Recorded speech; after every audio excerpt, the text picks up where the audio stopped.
கிறிஸ்துவுக்குள் பிரியமானவர்களே, இந்த காலை நேரத்தில் ஒரு செய்தியை குறித்து தியானிக்கலாம் என்று ஆசைப்படுகிறேன். விசுவாசித்த நாயால் பேசினேன் என்று எழுதியிருக்கபடி நாங்களும் அந்த விசுவாசத்தில் ஆகிய உடையவர் அப்படினால் பேசுகிறோம். ஒரு சமயத்தில் ஒரு கடைக்காரன் கடை வைத்து கொண்டிருந்தான்.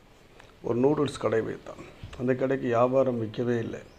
ஆனால் நல்லா தரமாய் பண்ணி கொண்டிருந்தான். ஒரு நாளில் அந்த ஊரினுடைய பெரிய பணக்காரர் வந்து அவர் கடையில் சாப்பிட்டார். ரொம்ப டேஸ்ட்டாக இருக்குது என்று சொல்லி அநேகருக்கு சொல்லி அந்த வியாபாரம் பெருகினுச்சு. ஆனால் இதிலேருந்து ஒரு காரியம் பார்க்கலாம். அவனுக்குள்ளே விசுவாசம் காணப்பட்டது.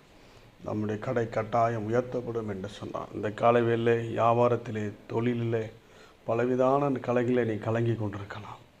கர்த்தர் சொல்லுகிறார், உன் கையின் பிரயாசத்தை சாப்பிடுவார், உனக்கு நான்மையும் பாக்கியம் வரும். இந்த காலவேளை நீ எதை செய்து கொண்டிருக்காய், நல்லதாய் செய்யும்போது தேவன் அதை ஆசீர்வதித்து உயர்த்துவார். அதில் எல்லளவும் நம்முடைய வாழ்க்கையிலே சந்தேகம் இல்லை. ரெண்டாவதாக, அவர்தாமே நம்முடைய தழும்புகளாலே நீங்கள் குணமாகிறீர். இயேசு கிறிஸ்துவின் தழும்புகளாலே நாம் குணமாகிறோம் என்று வேதம் சொல்லுகிறது. இந்த காலவேளை எந்த சிக்னஸ், எந்த வியாதிகளோடு நீங்கள் இருக்கலாம், உங்கள் விசுவாசத்தோடு ஆண்டவரிடத்தில் ஜெபம் பண்ணுங்க. ஆண்டவரே, நம்முடைய தழும்புகளால் நான் குணமாகிறேன். இயேசு கிறிஸ்துவின் தழும்புகளால் நான் குணமாகிறேன், இயேசு கிறிஸ்துவின் தழும்புகளால் நான் குணமாகிறேன் என்று சொல்லும்போது அது உங்களுக்கு அற்புதங்களை செய்யும். சமீபத்தில் ஒரு செய்தியை படித்தேன். ஒரு தேவ மனிதத்தில் ஒருத்தர் ஜெபித்தார்.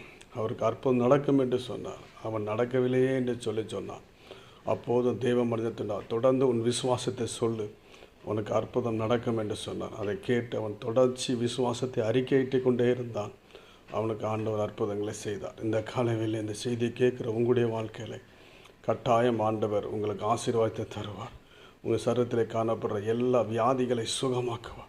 இயேசுவின் நாமத்தில் இதை செபிக்கிற ஒவ்வொருத்தரோட வாழ்க்கை அற்புதத்தை செய்ததுக்காக நன்றி செலுத்துகிறோம் பிதாவே.